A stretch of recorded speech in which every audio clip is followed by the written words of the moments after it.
elə insanlar var ki, onlar həqiqətən də şanslıdırlar. Şanslıdırlar. Nə mənada?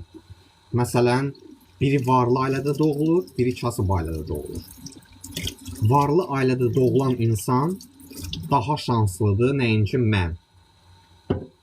Düzdür?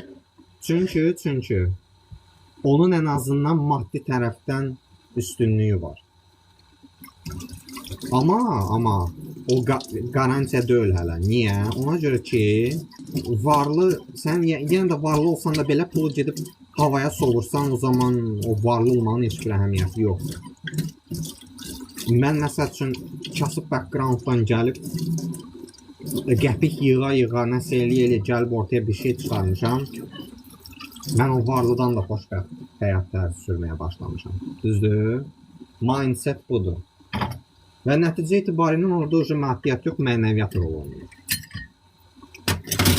Və necə baş salım? Yəni ki, şans məsələsi o işləmir orada. Çünki yəni adamın, elə adam var ki, elə varlı adam var ki, o pulunu xərcləmək üçün bir səbəb tapa bilmir. Yəni, o da onun problemidir, o heç. Amma var da elələri, tüfeyli həyat tərzi sürən varlı, yəni varlı balaları var da.